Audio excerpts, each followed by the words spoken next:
अस्सलाम वालेकुम, मैं हूँ अलीना शिकरी। आप देख रहे हैं मेरा YouTube channel. Please like, share, subscribe सबसे पहले तो आपने ज़रूर करना है। और आज की वीलॉग में हम ज़रा 3 वंडर बॉयज़ की बात करेंगे। एक तो वो नया वंडर बॉय जो कि कब आएगा, कौन होगा, उसके हवाले से अभी तो कुछ भी नहीं कहा जा सकता क्योंकि कॉलम्स के थ्रू हमें एक एक्शन और काउंटर रिएक्शन नज़र आ रहा है। लेकिन जो 2 पुराने वंडर बॉयज़ हैं, उसके हवाले से आज हम वीलॉग में अपने बात ज़रूर करेंगे।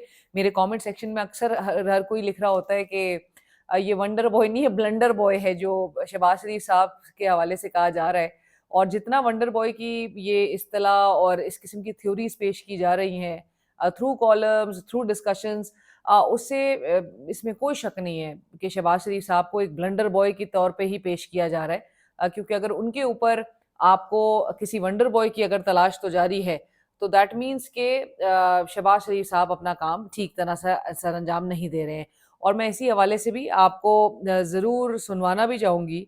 जो आज मेरे प्रोग्राम में स्टेट मिनिस्टर हैं हुज़ैफ़ा रहमान साहब, बहुत करीबी समझे जाते हैं वो शहबाज शरीफ साहब के। और उन्होंने जो गुफ्तगू की उस हवाले से भी आपको ज़रा सुनवाएंगे। और दूसरी तरफ जो मेरे प्रोग्राम में ही आज अतर काज़मी साहब भी थे, तो अतर काज़मी साहब ने भी वंडर बॉय पे बड़े इंटरेस्टिंग कमेंट किए, वो भी मैं आपको बताऊँगी। लेकिन ये जो मैं 2 वंडर बॉयज़ की बात कर रही हूँ, जो कि हम बात करेंगे और आगे चल के बहरहाल इस व्लॉग में पाकिस्तान तहरीक-ए-इंसाफ के भी नए वंडर बॉय के बारे में बात करेंगे। और ये भी आपको बताएँगे कि आप वो वंडर बॉय कोई वंडर्स डिलीवर कर सकते हैं, या फिर पीटीआई और वो उनके नए वंडर बॉय दोनों पुरानी तनख्वाह पे ही काम करते नज़र आएँगे। नोटिफिकेशन आज बहरहाल महमूद अचकज़ई साहब का नहीं हुआ, बतौर ऑपोजिशन लीडर उनको नोटिफाई करना था। कल के रोज़ पे भी नज़र रखेंगे क्योंकि मैंने आपको कल लास्ट व्लॉग में आपको वैसे ही बता दिया था कि जो मुझे खबर आई थी, आज तो नहीं, जुमेरात के बारे में हर कोई कह रहा था कि जी जुमेरात को हो जाएगी गिनती पूरी और नोटिफाई कर दिया जाएगा। मैंने आपको रात पहले ही कह दिया था कि नहीं जी, भई होने नहीं जा रहा, हुकूमती ज़राए कह रहे हैं। So let's believe them, because जब खबर दे रहे हैं और फिर प्रेशर भी ऑब्वियसली उनके ऊपर दबाव ज़रूर है। कल बहरहाल राना सनाउल्लाह साहब ने ये गुफ्तगू सामने की है कि कल के रोज़ मुमकिना तौर पे ये नोटिफ़ाई किए जा सकते हैं। लेकिन लेट्स सी, बिकॉज़ बहुत सारे मामलात सामने रखे जा रहे हैं, वो भी मैं आपको बताऊँगी। और आखिर में ज़रा एक हेनली रिपोर्ट की बात करेंगे, जो पासपोर्ट इंडेक्स 2026 में पाकिस्तान की रैंकिंग क्या है। एक रोज़ कबल तो हम जो सिनेरियो देख रहे हैं वो यही है कि ट्रम्प, जिनको शहबाज शरीफ साहब शर्म एल शेख में सलूट कर रहे थे, वो ट्रम्प ने 75 कंट्रीज़ को एक इमिग्रेंट वीज़ा इशुएंस ब्लॉक कर दिया उनके लिए। उन 75 कंट्रीज़ में पाकिस्तान का शुमार भी होता है। उन 75 कंट्रीज़ में कहीं इंडिया नज़र नहीं आता। सो इस किस्म के भी हालात हम उसका सामना कर रहे हैं। राना सनाउल्लाह साहब ने आज नदीम मलिक साहब के शो पे कुछ 2-3 बड़ी चीज़ें कही हैं, वो भी आपके सामने रखते हैं। लेकिन ज़रा पहले बात करते हैं, ये जो वंडर बॉयज़ हैं, ये जो 2 वंडर बॉयज़ हैं, जो कि एक आसान खिदमत सेंटर आज घुस गया, एक वंडर बॉय, वज़ीर आज़म शहबाज शरीफ साहब की मैं बात कर रही हूँ। और वहाँ पर जाके वो इफ्तिताह कर रहे थे, आसान खिदमत सेंटर का इफ्तिताह कर रहे थे, जो कि उनके साथ-साथ ही बड़ी मुस्कुराती, दाँत दिखाती आईटी मिनिस्टर शिज़ा फ़ातिमा साहिबा भी मौजूद थी। ये काम वो भी कर सकती थी, लेकिन वज़ीर आज़म शहबाज शरीफ साहब को जाना पड़ा आसान खिदमत सेंटर का इफ्तिताह करने के लिए। दूसरी तरफ ये वंडर बॉय रेलवे इस की परफॉर्मेंस के हवाले से एक इजलास हो रहा था, उसकी सदारत भी करते हुए नज़र आए। उन्होंने रिपोर्ट वगैरह तलब कर ली। अगेन मिनिस्टर साहब हनीफ अब्बासी साहब जो है वो ठीक-ठाक काम कर रहे हैं। क्या ज़रूरत है कि वज़ीर आज़म इस चीज़ में पड़े? तो आज ये इंटरेस्टिंग हमें सिनेरियो नज़र आया। फिर एक और वंडर बॉय जो है, जो पुराना वंडर बॉय, वो हमें प्रेसिडेंसी में ऐवान सदर में तकरीब का इनकाद हुआ। मैं खुद भी शरीक थी, उस तकरीब में इनविटेशन आया था और मैंने वो तकरीब अटेंड की थी। सिंध विजन के नाम से सिंध की पूरी कारकर्दगी को सामने रखा गया और उसमें सहाफ़ी मौजूद थे, मीडिया से लोग मौजूद थे, डिप्लोमेटिक कोर मौजूद था, वहाँ पर बिज़नेस कम्युनिटी से लोग वहाँ पर मौजूद थे। पूरा प्रेसिडेंसी का वो हॉल जो है वो पूरा खचाखच भरा हुआ था। शहज़ाद रॉय साहब वहाँ पर थे क्योंकि जब सिंध की एजुकेशन की बात आई थी तो उनका जो ज़िंदगी ट्रस्ट है, उससे मुतालिक भी उनको काफ़ी अप्रिशिएट किया कि जी बहुत काम वो कर रहे हैं। और सो इस तरह से काफ़ी लोग वहाँ पर इकट्ठे थे और पीपल्स पार्टी की पूरी क़यादत वहाँ पर मौजूद थी। और बिलावल साहब ने तमाम फैक्ट्स एंड फिगर्स जो है, जो सिंध हमें दिखाया जा रहा है, अब काफ़ी लोग जो है वो इवन हमारे दोस्त अहबाब जब वहाँ पर मौजूद थे, जो वो आहिस्ता-आहिस्ता यही बात कर रहे थे, कौन-सा सिंध हमें दिखा रहे हैं क्योंकि ये सिंध तो हमने कभी देखा ही नहीं है। जो सिंध हमें दिखाया गया, फिर किताबें भी दी गई परफॉर्मेंस के हवाले से। क्योंकि एक रोज़ कबल बिलावल साहब, मैंने लास्ट व्लॉग में भी ज़िक्र किया था कि वो थर पार्कर में वो उनके शिकवे जो हैं वो अब सामने आना शुरू हो गए हैं। वो कुछ कुव्वतों का ज़िक्र कर रहे हैं और वो कह रहे हैं कि सूबों का काम ना करने का बहाना करके सूबों के इख्तियारात छीनना या उसके वसाइल पर डाका डालने की कोशिशें की जा रही हैं। और ये कुछ अनासिर, कुछ कुव्वतों का वो जो ज़िक्र कर रहे हैं, कौन-सी कुव्वतें हैं वो मुझे बताने की ज़रूरत नहीं है, वो मैं और आप अच्छी तरह जानते हैं। सो करंट पॉलिटिकल डिस्पेंसेशन में मैं कह रही थी कि इस पे एक चार्जशीट बहरहाल आ गई है उसके ऊपर। और चार्जशीट अगेन जहाँ पे मैं बात करते हैं हम परफॉर्मेंस के हवाले से कि भाई ये काम नहीं कर रहे हैं, ये सुस्त है, ये डिलीवर नहीं कर पा रहे हैं, गवर्नेंस का मतलब आपको मईशत भी संभालने के लिए आप मईशत नहीं संभाल पा रहे हैं, लो ग्रोथ नंबर्स के साथ जो है वो आप क्या इस वक्त मुल्क में कोई आप बहुत ज़्यादा अपॉर्चुनिटीज़ क्रिएट कर सकेंगे इन ग्रोथ नंबर्स के साथ। सो इन तमाम लूप होल्स के साथ और इनको एड्रेस करने के लिए एक वंडर बॉय की गुंजाइश तो बहरहाल नज़र आती है। एक है तो मौजूद, मतलब ये स्पेस आप लाख कहें कि जी हुकूमत बड़ी कंफर्टेबल पोज़ीशन में है। शहबाज शरीफ साहब का बड़ा एक आइडियल रिलेशनशिप है, सिविल और मिलिट्री क़यादत का एक बड़ा कोई ज़बरदस्त जो एक पेज से वो शुरू हुआ था और वो अब एक बुक के फॉर्म में बदल गया है। हुज़ैफ़ा रहमान साहब मेरे प्रोग्राम में थे, स्टेट मिनिस्टर हैं और उन्होंने क्या कहा, उन्होंने कहा जी कि एस्टैब्लिशमेंट के बाअसर हलके ये समझते हैं कि पाकिस्तान की 78 साला तारीख में जो है वो शौकत अज़ीज़, मीर ज़फ़रुल्लाह जमाली जैसे भी आए, लेकिन ऐसा वज़ीर-आज़म हमें नहीं मिला जैसा शहबाज शरीफ है। ये एस्टैब्लिशमेंट समझती है, एस्टैब्लिशमेंट शहबाज शरीफ साहब को बड़ी कदर की निगाह से देखती है। वो मुझे कहते हैं कि आप किसी भी मिलिट्री तज्ज़िया निगार से जो है वो पूछ लें। मैं मतलब मैं क्यों किसी मिलिट्री तज्ज़िया निगार से पूछूँ कि शहबाज शरीफ साहब बड़े कोई आइडियल कैंडिडेट हैं, मैं क्यों पूछूँ किसी मिलिट्री तज्ज़िया निगार से? मैं अवाम से पूछूँगी। अवाम ने इस मुल्क में फैसले करने हैं। आपका आईन है पाकिस्तान ये बात कहता है।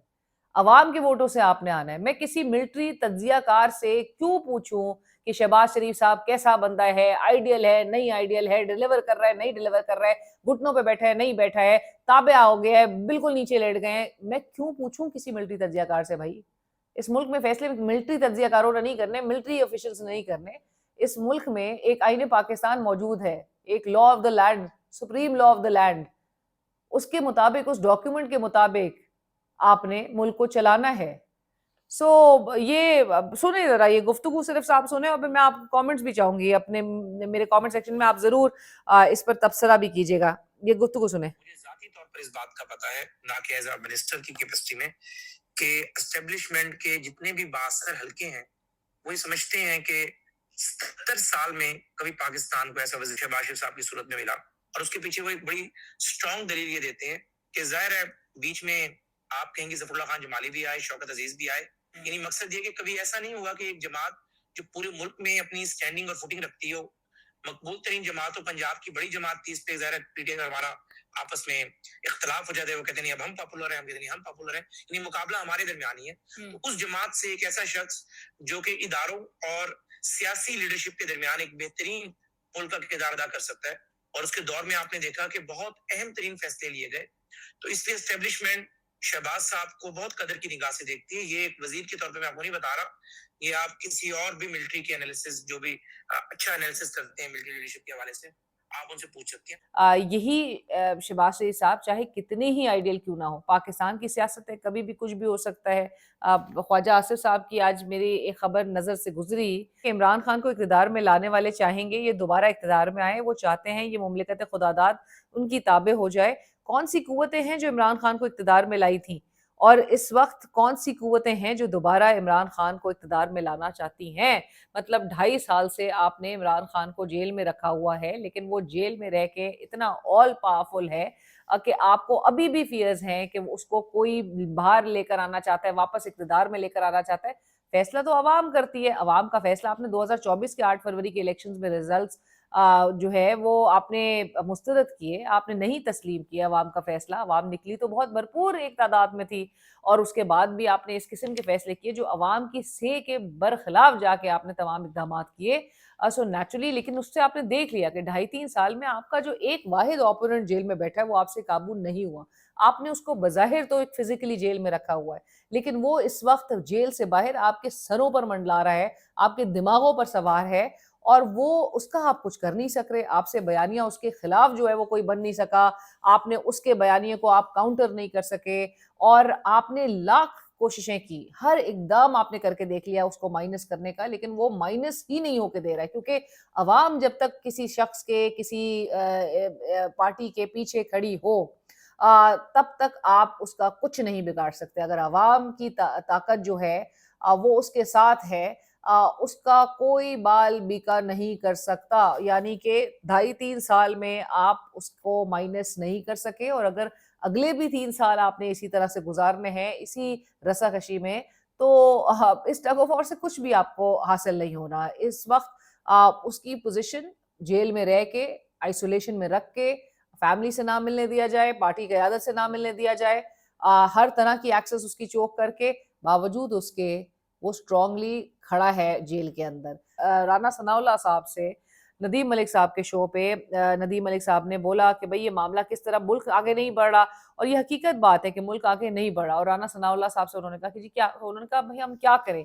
अगला जो है वो हमसे हमारे साथ बैठने, मुज़ाकरात करने को इनकारी है। नहीं मुज़ाकरात हमसे करना चाहता, वो ज़ाहिर है वो उनको इनकम्बेंट्स को रेलेवेंट तो समझता ही नहीं है। उसने कहा ये हमें गाली दे दें, लेकिन ये इदारे को गाली ना दें। अब आप सुने उनकी बात। यहाँ पे मैं जो है वो ये बात तय कर दें कि सियासी जमातें जो आपस में लड़ती रहें, आपस में एक दूसरे को गालियां भी देते रहे। हम उनको बिल्कुल नहीं कहते कि आप हमें गालियां ना दें, लेकिन मामला ये है कि हजारों से तो बाज आए। सुरान सनाउल्लाह साहब ने जब ये कहा कि गवर्नमेंट जो है वो कंफर्टेबल पोजीशन में है और ज़ाहिर है हुकूमत तो नहीं कह सकती कि हम बड़े प्रेशर फील कर रहे हैं, लेकिन प्रेशर तो फील कर रहे हैं क्योंकि आज ही अगर दोनों जमातें, उस वंडर बॉय के ही प्रेशर होगा एक वार्निंग शॉट के तौर पे कि भाई अगर आज दोनों जमातें ये मुतहरिक नजर आए, वजीर आजम शहबाज शरीफ साहब, आसान खदमत सेंटर मतलब आपके जाने का क्या काम था? ये किसी वजीर के लेवल से ऊपर का जो है वो काम था नहीं। आप चले गए वहाँ पर उसको इफ्तिदा उसकी करने, फिर उसके साथ-साथ ही आप सदारत कर रहे थे वो रेलवे के उस इजलास की। सो लिहाज़ा और फिर बिलावल साहब ऐवान सदर में जो है वो, और ऐवान सदर को का प्लेटफ़ॉर्म इस्तेमाल करना, उस पर भी बड़ी तनकीद हो रही है। राना सनाउल्लाह साहब ने खुद भी कहा इक़दाम दुरुस्त नहीं था। ऐवान सदर में इस तरह सरगर्मियाँ नहीं होनी चाहिए। जो आपने जैसे अपने पूरे सूबे का की प्रोजेक्शन जो आपने जो करनी चाहिए। लोग ये भी सवाल उठा रहे हैं कि क्या ये ऑप्शन जो है, ये फैसिलिटी सिर्फ़ और सिर्फ़ पीपल्स पार्टी को ही मैसर है। सो एक तरफ एक पुराना ट्रस्टेड वंडर बॉय है, दूसरी तरफ ये बिलावल साहब एज़ अ वंडर बॉय हैं और फिर पाकिस्तान तहरीक इंसाफ का जो नया वंडर बॉय है महमूद खान अचकज़ई साहब, उनके नोटिफ़िकेशन लेट्स सी उनको नोटिफ़ाई कब तक किया जाता है, लेकिन वो क्या कर लेंगे? अब सवाल जो बड़ा रेज़ हो रहा है वो ये है कि महमूद अचकज़ई साहब का बिलफ़र्ज़ कि अगर उनको नोटिफ़ाई भी कल या अगले हफ़्ते कर दिया जाता है, ऑल्दो आज अता तारड़ साहब उनसे मुतालिक बड़ी कोई ऐसी गुफ्तगू कर रहे थे जो कि उनकी पार्टी की सीनियर तरीन क़यादत ने कभी भी नहीं की। वो हमेशा महमूद अचकज़ई साहब का नाम बड़ा रिस्पेक्ट से लेते, चाहे मियाँ नवाज़ शरीफ साहब जिनसे उनके दरीना ताल्लुक़ है, वो हों, शहबाज शरीफ साहब हों, राना सनाउल्लाह साहब हों व दीगर, और इवन अचकज़ई साहब भी खुद, मैंने अक्सर अपने वीलॉग्स में बोला है, जब भी उनसे इंटरव्यू में कर रही होती हूँ, कहते हैं राना मेरा दोस्त है, ख्वाजा आसिफ मेरा दोस्त है। आप इस तरह करके बात करते हैं, मतलब सबको ये नहीं, अपनी एक प्रिंसिपल्स पे स्टैंड करते हैं, लेकिन इज़्ज़त और एहतराम के साथ। अता तारड़ साहब आज कहते हैं कि जी अचकज़ई के तर्ज़ अमल से जो है वो उनका तर्ज़ अमल पाकिस्तान की सालमियत के खिलाफ है, उनकी गारंटी कौन देगा? उनकी पाकिस्तान में कोई क्रेडिबिलिटी नहीं है। मतलब अता तारड़ साहब की उम्र देखें और महमूद अचकज़ई साहब का एक्सपीरियंस देखें कि कितना है। अचकज़ई साहब के हवाले से जो मेरे ख़्याल से अचकज़ई साहब को इतनी प्रॉब्लम नहीं है कि इमरान खान ने सालों पहले उनके बारे में क्या कहा था, जितनी प्रॉब्लम मुल्क में मौजूद उन टाउट्स को है कि जी वो इमरान खान के बारे में क्या कहते। आज मैं एक टॉक शो में थी मंसूर अली खान के, और उस टॉक शो में डिस्कशन क्या हो रही थी जी, मेरे साथ पैनल में जावेद चौधरी साहब थे और आमिर इलियास राना साहब थे। जावेद चौधरी साहब कह रहे हैं कि ये जो कहते थे अचकज़ई साहब के बारे में, मतलब प्रॉब्लम क्या है? अचकज़ई साहब ने तो आज तक नहीं कहा, हाँ, ये मेरे बारे में कहता था मैं बड़ा गुस्सा हूँ और मैं बड़ा नाराज़ हूँ, मैं इसके साथ नहीं खड़ा हूँ। अचकज़ई साहब की प्रायोरिटीज़ बड़ी क्लियर है, वो खड़े हुए हैं इस वक़्त पाकिस्तान तहरीक इंसाफ की लीडरशिप के ऊपर इमरान खान ने अचकजई साहब को तरजीह दी है। ये कहना कि ओ जी इमरान खान बाहर निकलेगा, वो डंप कर देगा अचकजई को, और इस किस्म की बातें जो है मफरूज़ों की बुनियाद पे ये की जा रही हैं। एक फ्रिक्शन क्रिएट नाकाम कोशिश है ये, मैं समझती हूँ। अचकजई साहब ने पहले ही क्लियर कर दिया, उन्होंने प्राइम मिनिस्टर हाउस जाकर प्राइम मिनिस्टर से मिलना जो है वो गवारा नहीं किया, उन्होंने उससे इनकार किया। उन्होंने कहा पहले अडियाला जेल, पहले मतलब वो जो बात है उनके प्लेटफॉर्म से भी लिखी जा रही है कि मुज़ाकरात का अलिफ इमरान खान है। सो अचकजई साहब इस हवाले से बहुत क्लियर है, वो कहते हैं आइन और कानून के मुताबिक जो है आइन को अपने ओरिजिनल फॉर्म में लेकर आओ। आइन के साथ जितनी डिस्टर्बेंसेस, जितना उसको मस्क करने की कोशिश की है, सो आइन को वापस से अपनी ओरिजिनल शक्ल में बहाल किया जाए और ये उसके मुताबिक फिर आप मुल्क को चलाएं। क्या उनके लिए हालात मुख्तलिफ होंगे? एक तरफ इमरान खान साहब की फैमिली है, उनकी पार्टी है जो उनसे मुलाकात अब तक ताहाल नहीं कर सकी है। राना सनाउल्लाह साहब आज ये भी गुफ्तगू कर रहे थे कि जी 8 फरवरी के बाद ये यकीन दहानी कराएं कि 8 मई को कोई ये कुछ ना करने जा रहे हो। सो ये इनको 26 नवंबर, 8 फरवरी, और मैंने आज ही अपने कुली को मैं दिन में कह रही थी ये बात कि कुछ कोई इनका भरोसा नहीं कि ये 8 फरवरी के बाद फिर ये मई पे लटका देंगे। वो जी 9 मई हुआ है, 9 मई हुआ है, फिर 9 मई के बाद बोले वो 26 नवंबर हुआ है। सो ये इस किस्म की चीजों में फंसा के रखना चाहते हैं, लेकिन ये बात रियलाइज नहीं करते कि पूरा मंजर इस वक्त इंटरनेशनल मीडिया की जीनत बना हुआ है। इंटरनेशनल मीडिया की पूरी जो नजरें हैं वो इस पूरे मंजर पे है कि आप जिस किस्म के आपने जिस तरह से राइट्स इन्फ्रिंज किए हुए हैं, ह्यूमन राइट्स की वायलेशंस हो रही हैं, कॉन्स्टिट्यूशन की ब्लेटेंट खिलाफ वर्जी हो रही है, इन चीज़ों पे, और फिर आपने जिस किस्म के हालात आप देखें, आप लॉ एंड ऑर्डर कर रहे हैं और अपना पूरा एक वीक आप अपना एक मुल्क का पूरा एक इमेज आप शोकेस कर रहे हैं कि जी हमारे यहाँ पे बहुत दहशतगर्दी जैसे हो रही है और खैबर पख्तूनख्वा में पता नहीं क्या हो गया है, ड्रग माफिया है और ये है वो है, एक सूबे को पूरा आइसोलेट करके। और ऐसे में जहाँ पर दुनिया और रीजन में जो हालात जिस तरह के चल रहे हैं, अब आपको बैकफुट पे आना पड़ा, क्योंकि जाहिर है आप वो बयानिया बनाने की कोशिशें कर रहे थे। आज राना सनाउल्लाह साहब ने कहा कोई लॉ एंड ऑर्डर का थ्रेट नहीं है हुकूमत को। So let's end the video on this. Achakzai साहब जो है पाकिस्तान तहरीक, सलमान अकबर राजा साहब मेरे प्रोग्राम में, तो उन्होंने कहा अचकजई साहब की नोटिफिकेशन के बाद भी, ऑल्दो मंडे अचकजई साहब जो तमाम पार्लियामेंटेरियंस हैं उनके इजलास की सरबराही भी करेंगे, सदारत करेंगे। लेकिन आपको ये भी बताएं कि सलमान अकबर राजा साहब से मैंने सवाल किया कि क्या पाकिस्तान तहरीक इंसाफ के लिए हालात बड़े तब्दील होंगे अचकजई साहब की तकर्रुरी के बाद, ऑपोजिशन लीडर बनने के बाद? तो उन्होंने कहा नहीं, कोई इतना हमारे लिए कोई चीज़ तब्दील नहीं होगा। हमारा बुनियादी जो मुद्दा है वो यही है कि आईन और कानून के मुताबिक जो है वो मामला चलाए जाए, और इंसाफ के पर मबनी जब निज़ाम होगा तो उसमें फिर रिलीफ नेचुरली इमरान खान को भी रिलीफ मिलेगा, बाकियों को भी रिलीफ मिलेगा। लेकिन वो कहते हैं हालात इतने कोई तब्दील ये हमारे लिए करने नहीं जा रहे, और इसके हवाले से पाकिस्तान तहरीक इंसाफ पहले से ही ये बात रजिस्टर कर चुकी है कि अचकजई साहब हो या ना हो एज अपोजिशन लीडर, लेकिन चीज़ें बहुत ज़्यादा तब्दील नहीं होंगी, क्योंकि अचकजई साहब भी अगर प्रायोरिटी पे इमरान खान साहब से मुलाकात सामने रख रहे हैं, तो 8 फरवरी से पहले तक तो हुकूमत मुलाकात किसी भी सूरत कराने नहीं जा रही। काज़मी साहब ने मेरे प्रोग्राम में कहा मैं भी फंडर बॉय बन सकता हूँ। वो कहते हैं अभी नकवी है, नकवी और काज़मी जो है वो भाई मतलब दोनों भाई मिलके जो है वो चीज़ें चला सकते हैं, और इसमें क्या है, हमारे इख्तिलाफात भी नहीं होंगे। जो तर्जुमान बने फिरते हैं हुकूमत के, इन जमातों के और इदारे के, और कहते हैं कि जी हुकूमत जो है वो बड़ा कंफर्टेबल है, बहुत अच्छी स्मूथ सेलिंग है हुकूमत के लिए, कंफर्टेबल पोजीशन में है। कंफर्टेबल पोजीशन में होती तो बार बार हुकूमत को ये ना कहना पड़ रहा हो कि जी 5 बड़ों की बैठक हो जाए, या स्पीकर साहब के चेंबर में आ जाए, या मुज़ाकरात के हवाले से हमने 6 बार पेशकश कर दी है। आप अगर इतनी कंफर्टेबल पोजीशन में होते तो आपको इनकी मुलाकातें रोकने की नौबत ना आ रही होती। आप इतनी कंफर्टेबल पोजीशन में होते तो आप नोटिफिकेशन जो है वो इशू कर देते ऑपोजिशन लीडर का। कहीं ना कहीं तो मसला है जिसकी वजह से ये ऑब्स्टिकल्स क्रिएट की जा रही है। और अचकजई साहब से मुतालिक भी आज आमिर इलियास राना साहब जो प्रोग्राम है वो पैनल में साथ बैठे हुए थे, तो उन्होंने कहा अचकजई साहब से मुतालिक जो है, क्योंकि आज अता तारर साहब भी बोले थे, वो जी अफगानिस्तान जो है उनको पिक करना पड़ेगा अचकजई साहब को, या वो अफगानिस्तान के साथ है या पाकिस्तान के साथ है। सो अफगानिस्तान वो स्टैब्लिश करना चाहते कि ये अफगानिस्तान का हमदर्द है अचकजई। ये कुछ कहा जा रहा है, आमिर इलियास राना साहब ने कहा कि भाई बहुत मुमकिन है, मतलब टेक्निकलिटीज, ऐसी कोई टेक्निकल पॉइंट ढूंढा जा रहा है ना, तकनीकी बुनियादों पर इनको अचकजई साहब को जी, या इनको नोटिफाई कर देंगे, उसके बाद फिर इनका कोई केस निकाल के लेकर आएंगे और उसके बाद उनको डिस्क्वालीफाई करेंगे और फारिग करेंगे। इस किस्म के सिनारियो की तरफ भी बकौल आमिर इलियास राना साहब के जाया जा सकता है और बलूचिस्तान में अचकज़ई साहब की सीट जिस पर वो इलेक्ट होकर आए हैं, उस सीट से मुतालिक बाकायदा ये कहा जा रहा है और आमिर इलियास राना साहब ने प्रोग्राम में ऑन एयर कहा है कि ये भी तो हो सकता है कि अचकज़ई साहब जो हैं वो बलूचिस्तान से चूंकि इलेक्ट हुए हैं और बलूचिस्तान में वो फॉर्म 47 भी तो उनका निकल आ सकता है। तो अब सवाल तो उस पे भी यही आयद होगा कि अचकज़ई साहब का फॉर्म 47 यानी कि ये बताना कि वो सही इलेक्ट नहीं हुए, ये आपको 2 साल बाद क्यों याद आ रहा है? आपने जो है वो अ,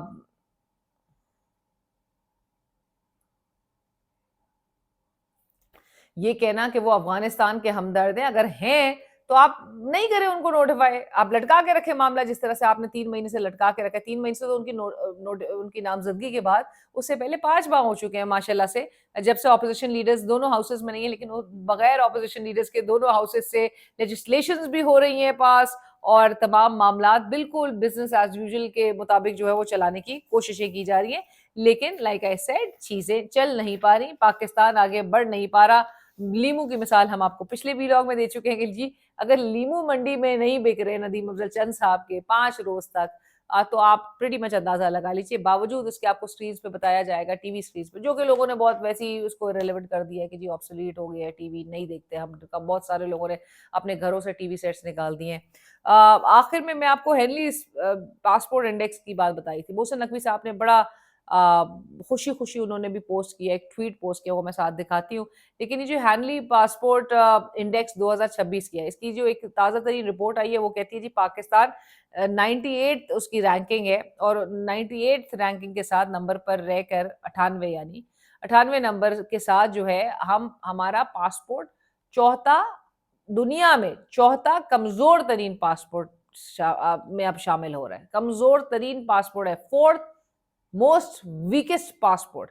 अच्छा जी, इसके साथ साथ ये आपको बताएं कि लास्ट ईयर 2025 में पाकिस्तान का पासपोर्ट दुनिया का चौथा कमजोर तरीन पासपोर्ट तो था, लेकिन इस साल सिर्फ तब्दीली आई है कि पहले 33 आप ममालिक में 33 कंट्रीज में विदाउट वीजा जो है आप एंटर कर सकते थे, अब आप 31 में, यानी कि 2 कंट्रीज और भी निकल चुकी हैं, आप सिर्फ 31 ममालिक अब रह गए हैं जिसमें आप बगैर वीजा दाखिल हो सकते हैं।